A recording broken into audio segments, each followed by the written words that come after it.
Well, there it is, out of its box. Frame aerial on the side.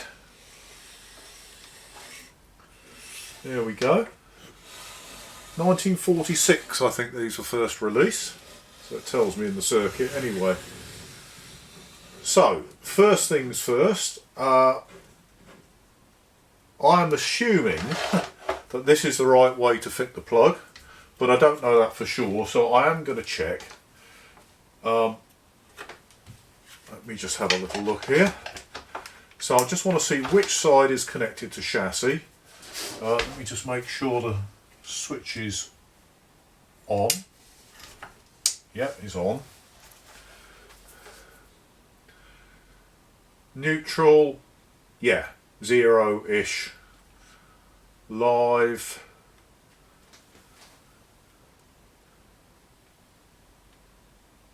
oh, 500k, interesting. Seems a bit high. Alright, but anyway, we know that that's the right way with the lead facing down. In fact, actually, the lead is a little bit dodgy. I'm going to just rewire that, and while I'm thinking about it, this looks like quite a new plug, and I'm hoping that somebody has put the right fuse in here, that they haven't put a 13 amp fuse in or something silly like that. We want a sort of 1 or a 2 amp fuse in there. Oh dear. Got 13 amp fuse. Okay, you know folks, a 13 amp plug. You don't have a 13 amp fuse to protect a cable like that. You want a 1 or a 2 amp fuse in there. So I'll be doing that as well. Right, that's the next move. Let me get that sorted. Right, well, I've now terminated the plug correctly around the back here. I've got a 2 amp fuse in the mains plug there. So all I want to do first off is to see whether this little light bulb here lights up, because if that light bulb lights up, then all the valve heaters are okay because they're all in series. And of course, do we get any sound? Let's turn on here, and I've got my switch and my lamp limiter open. That's good news. That is very good news. So it means that all the valve filaments are all right. Light bulb is glowing just a bit, not very much. No sound as yet.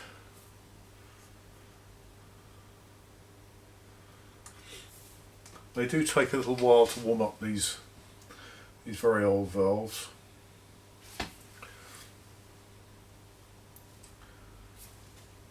But I'm not hearing any sign of anything at all,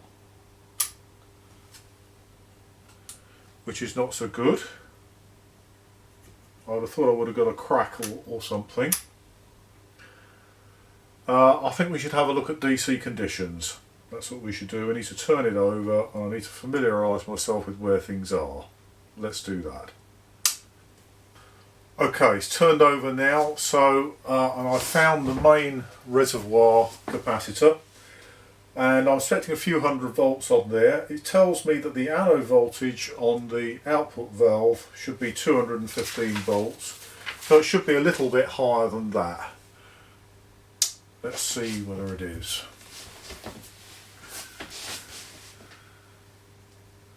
Only got a volt so far. Here it comes. Now bearing in mind I've got my switch and my lamp limiter still open, so this will probably be lower than what it is. It's all taking a while. Here we go. 10.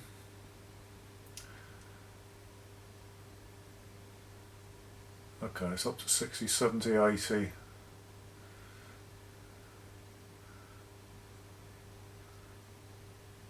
$160, $170. Right, I'm just going to close the switch now. Okay, I've certainly got HT, 242 volts, which is probably a little bit higher than what it should be. So I think what I'm going to do now is just check on the output transform, make sure I've got something similar on both sides. One should be the same as that, the other side possibly a little bit lower. Let me turn over and do that. I know I'm out of shot here, but it doesn't matter. I've just turned on, and what I'm seeing is a bit concerning. I've got steady 254 volts on that end of the output transformer, and on this end I've got 60, 70 volts, but then it suddenly changes to 16, then it goes back again. So I suspect the output transformer is in trouble. So I'm going to turn off now.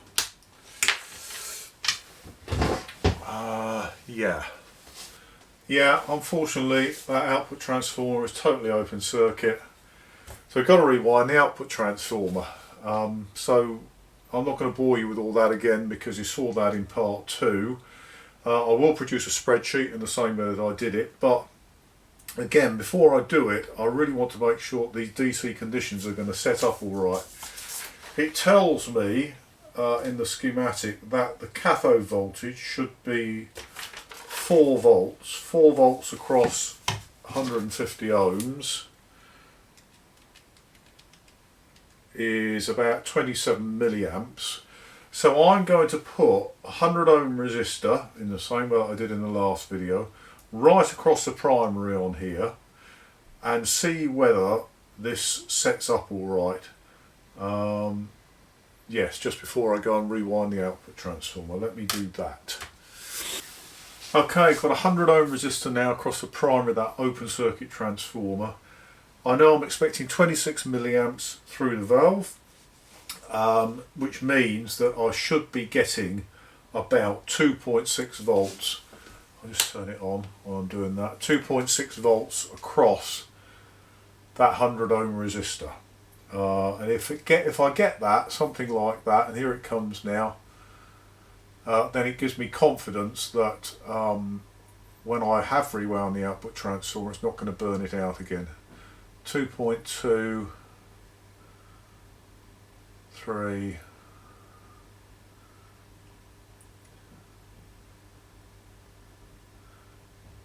yeah, 2.4 volts. Okay, so that's about right. I still think that I'm going to replace the coupling capacitor for the couples the previous stage. That would be C20, because if that is leaky at all, again it can push this current up and it can blow up the output transformer. I think I just do that as a matter of course. So that's my next job. I've got to rewind that output transformer, and we'll see if we can get it to go. That's if I can rewind the output transformer, but anyway, again, the output transformer, just like the previous radio, is scrap unless I can sort it out. So there we go. Well, here's the transformer, folks. It did come apart. So there's all the E-cores there. There's the very important piece of paper, which I'm just not going to disturb. There's the bobbin, here's all the wire, here's all the black tape. I gave up trying to count number of primary turns, but it doesn't matter because I know what the secondary turns are. There are 75 turns on the secondary. Now, you can work out how many primary turns you need. What you do is you go to the valve data on the output valve, and it tells you that the kind of design impedance to drive is about 4.3k. So the job of the output transformer is to make the valve think that it's driving 4.3k rather than a 3 ohm speaker. So all you do is you take 4,300 divided by 3, take the square root of that, and that gives you the turns ratio. It's that simple. Comes to 37.86, 75 turns on the secondary, multiply 75 by 37.86 and you get 2,839. Now we don't need to be too precise about this because the valve can drive a bit of a lower impedance than that. If you look into the data very carefully, you can see that it's quite capable of driving a bit lower than that. So anything, 2,839, give or take, whatever, So wire size same as before, so it's just a question of getting on with it and having a go. Yeah, that's what we're going to do. There's the transformer, folks. I don't know how much of that you can see, but it looks, if you look at it, it looks like there's a piece of silicon rubber on it. It looks like something shiny on the bobbin there. And that was me. So the point is, you always learn something when you buy one of these. And I learned this time that I've worked out how to not break the wire, and I think it's practice. I think it's there'll be grease on the bearings, a little bit less tension on the wire.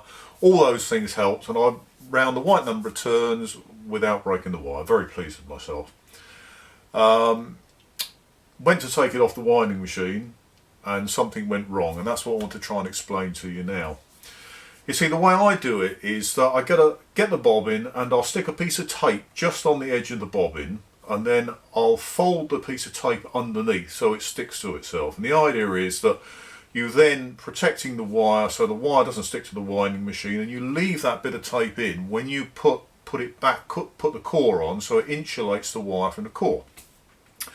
So put a piece of tape on, you then put the wire on, and then you put another piece of tape to hold the wire on, making sure that you've got 2.5 millimeters away from the edge of the bobbin because you want good insulation there, and off you go. Trouble is, when I took it off of the winding machine, the bit of tape stuck, and that's because I wasn't careful enough about when I folded the piece of tape underneath to make sure that it stuck to the whole side of it.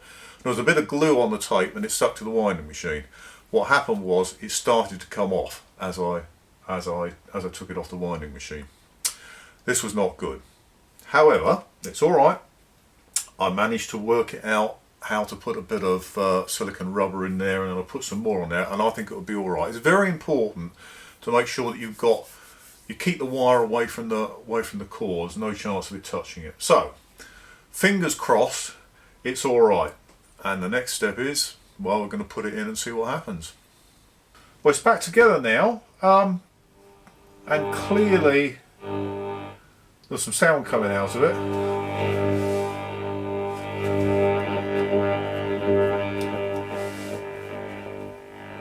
But not a great deal in terms of radio stations. I think there's something there, but up here in my dining room though, works fine. That anyone wanted and promised to do that is Radio 4, long wave.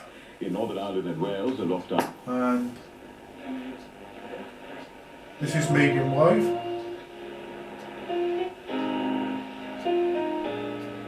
That's smooth. It's all fine. It's all fine. So I'm very pleased with that. So I changed C20, and this does have an X capacitor, but I looked at it and it had already been changed, so I'm not going to disturb it. So that's absolutely fine. I just wanted to make sure that you understood why I decided to change C20. Because the output transformer had burnt out, and I thought it would be helpful if I just marked a few things on this circuit of the output stage here. It tells me that there should be 4 volts on the cathode, and there is about that, and we know that R17 is 150 ohms, so therefore it's 27 milliamps in the cathode, 27 milliamps in the anode, nothing very much in the control grid. Should be nothing in the control grid. I mean, that's the whole point. You see, the thing is, C20 there should pass no DC current. If it passes no DC current, the junction of R15 and R16 should be at 0 volts. That means the grid is at 0 volts and the cathode at 4 volts, therefore the grid is negative of the cathode by 4 volts.